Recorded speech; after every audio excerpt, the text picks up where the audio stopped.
नमस्कार, सुस्वागतम, वेलकम, अभिनंदन। गजब की बात है, जून के महीने में दो एकादशियां पड़ेंगी और दोनों की दोनों एकादशियां गुरुवार को ही पड़ रही हैं। पद्म एकादशी के बारे में मैं आपसे बात कर रही हूँ। 11 जून 2026 दिन है गुरुवार का। नमस्कार, सुस्वागतम, वेलकम, अभिनंदन। मैं हूं आपके साथ आपकी अपनी होस्ट एंड दोस्त डॉक्टर वायरा की। आपका स्वागत अभिनंदन करती हूँ आपके, मेरे और माता रानी के इस खूबसूरत से यूट्यूब चैनल पर, जिसका नाम है माता रानी का प्यारा सा चैनल डॉक्टर वायरा की। कैसे हैं आप? आपका स्वागत अभिनंदन है। आप दिल्ली रहें, आप गाजियाबाद रहें, बस आप खुश रहें, महान रहें, क्योंकि आपको मालूम है कि इस बार जेठ का महीना 2 बार था। अधिक मास खत्म हो चुका है, पुरुषोत्तम मास 15 तारीख को संपूर्ण हो रहा है। लेकिन ये वाली जो एकादशी है, आपको मालूम है कि ये कब पड़ रही है? ये 11 जून को पड़ रही है। तो ये अधिक मास वाली ही एकादशी है।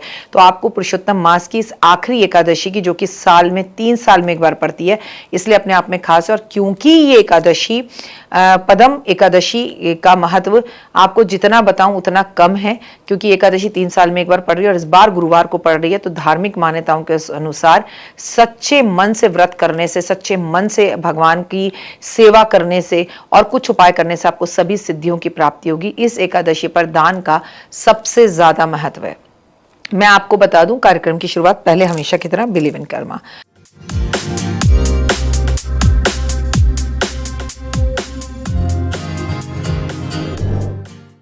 पद्म एकादशी पर विष्णु जी को समर्पित है। आपको मालूम है ये एकादशी 3 साल में एक बार आएगी। तो इस दिन भगवान विष्णु को तुलसी बहुत प्रिय है, तुलसी अर्पित जरूर करें। और भगवान को कोई भी भोग लगाएं तो तुलसी लगाकर भोग लगाएं। आज के दिन आप भगवान को तुलसी की माला जरूर पहनाएं। इस एकादशी पर नारायण की पूजा करें, तुलसी की पूजा करें तो बहुत अच्छा रहेगा। आपको इस दिन जो है तुलसी तोड़नी नहीं है, पहले से तोड़कर रखनी है। सुबह सवेरे जल्दी उठना है, उठकर स्नान आदि कर और भगवान विष्णु का तस्वीर या मूर्ति सामने रखकर, श्री यंत्र रखकर उनकी पूजा करनी है। आपको उन पर श्री यंत्र सामने रखकर आपको उन्हें पीला चंदन का तिलक लगाना है। पीला चंदन का तिलक अपने माथे पर भी लगाना है। इससे महालक्ष्मी बेहद प्रसन्न होती हैं। हो सके तो इस दिन अपने घर के अंदर पोछे के पानी में भी चंदन डलवा कर घर के अंदर पोछा लगाएं। पंचामृत से भगवान विष्णु को स्नान कराना है और अगर शालिग्राम जी हैं तो शालिग्राम जी को स्नान कराना है। दूध, दही, घी, शहद, ये सब चीनी मिलाकर पंचामृत तैयार करें और इस पंचामृत को घर में सभी लोग प्रसाद के रूप में ग्रहण करें। इस दिन भगवान पर थोड़ी सी बर्फ अर्पण जरूर करें। मीठे मीठे भोग, मीठे मीठे फल, ठंडे ठंडे फल भगवान को भोग लगाएं। इस दिन भगवान को मैंगो शेक पिलाएं। पीले फूल भगवान को ठंडे ठंडे अर्पित करें। फूल फ्रेश हो, बासी ना हो, ताज़े हों और बासी हों तो उन्हें उतार दीजिए। और गेंदे के फूल हों और जिसे कहते हैं तुलसी हो तो बहुत अच्छा, गुलाब के फूल हो तो बहुत अच्छा, कमल के फूल हो तो बहुत अच्छा, और गरुड़ के जैसे कहते हैं ना चाइनीज रोज, गुड़हल के फूल हों तो बहुत अच्छा। आपको मैं बता दूं कि पद्म एकादशी वाले दिन भगवान विष्णु को पीली चीजें अर्पित की जाती हैं। तो इस दिन आप भगवान को केला भी अर्पित करें, पर केला स्वयं भोजन में ना ले। केला आप फल के रूप में, प्रसाद के रूप में बांट दें। अगर आप व्रत रख रहे हैं तो इस दिन केला ना खाएं। अगर आप लगातार मेहनत कर रहे हैं पर कर्जे से आपको मुक्ति नहीं मिल रही तो इस एकादशी पर पीपल के पेड़ के साथ केले के पेड़ की पूजा अवश्य करें और आप तुलसी की पूजा जरूर करें। आप जितना हो सके शम्मी के पेड़ की पूजा करें और इन सब जगहों पर घी के दिए जलाएं, क्योंकि ये अब 3 साल बाद आएगी एकादशी और इस एकादशी पर बहुत महत्व है दीपदान का। अगर अभी तक आपने दीपदान नहीं किया तो 30 दिए एक साथ दान कर दीजिए, 33 दिए एक साथ दान कर दीजिए, 33 बत्ती के दिए दान कर दीजिए, आपको लाभ मिलेगा। इस दिन भगवान पर थोड़ी सी बर्फ अर्पण जरूर करें। मीठे मीठे भोग, मीठे मीठे फल, ठंडे ठंडे फल भगवान को भोग लगाएं। इस दिन भगवान को मैंगो शेक पिलाएं। पीले फूल भगवान को ठंडे ठंडे अर्पित करें। फूल फ्रेश हो, बासी ना हो, ताज़े हों और बासी हों तो उन्हें उतार दीजिए। और गेंदे के फूल हों और जिसे कहते हैं तुलसी हो तो बहुत अच्छा, गुलाब के फूल हो तो बहुत अच्छा, कमल के फूल हो तो बहुत अच्छा, और गरुड़ के जैसे कहते हैं ना चाइनीज रोज, गुड़हल के फूल हों तो बहुत अच्छा। आपको मैं बता दूं कि पद्म एकादशी वाले दिन भगवान विष्णु को पीली चीजें अर्पित की जाती हैं। तो इस दिन आप भगवान को केला भी अर्पित करें, पर केला स्वयं भोजन में ना ले। केला आप फल के रूप में, प्रसाद के रूप में बांट दें। अगर आप व्रत रख रहे हैं तो इस दिन केला ना खाएं। अगर आप लगातार मेहनत कर रहे हैं पर कर्जे से आपको मुक्ति नहीं मिल रही तो इस एकादशी पर पीपल के पेड़ के साथ केले के पेड़ की पूजा अवश्य करें और आप तुलसी की पूजा जरूर करें। आप जितना हो सके शम्मी के पेड़ की पूजा करें और इन सब जगहों पर घी के दिए जलाएं, क्योंकि ये अब 3 साल बाद आएगी एकादशी और इस एकादशी पर बहुत महत्व है दीपदान का। अगर अभी तक आपने दीपदान नहीं किया तो 30 दिए एक साथ दान कर दीजिए, 33 दिए एक साथ दान कर दीजिए, 33 बत्ती के दिए दान कर दीजिए, आपको लाभ मिलेगा।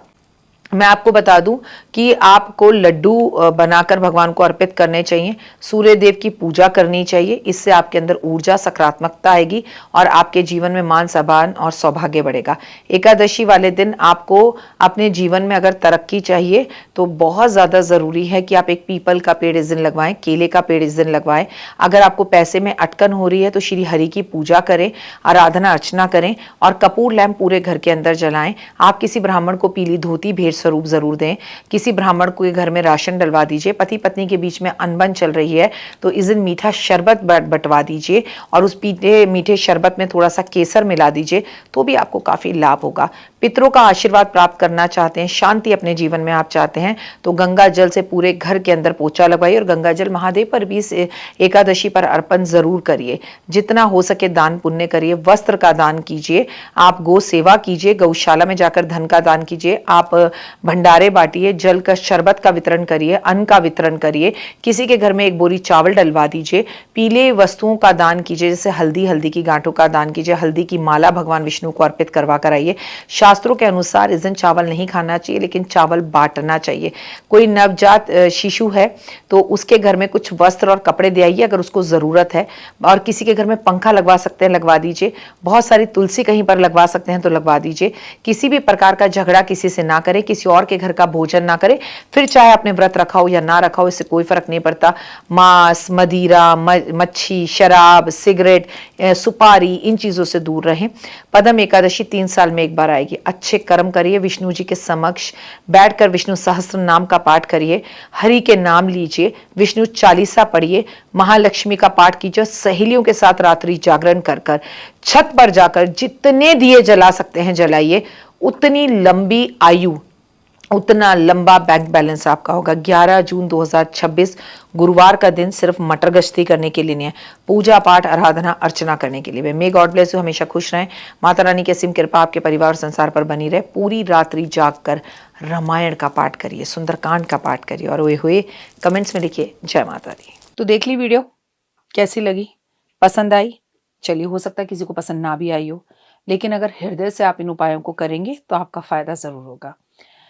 बहुत मेहनत करते हैं हम ये वीडियो बनाने के लिए, और मैं ही नहीं, सब।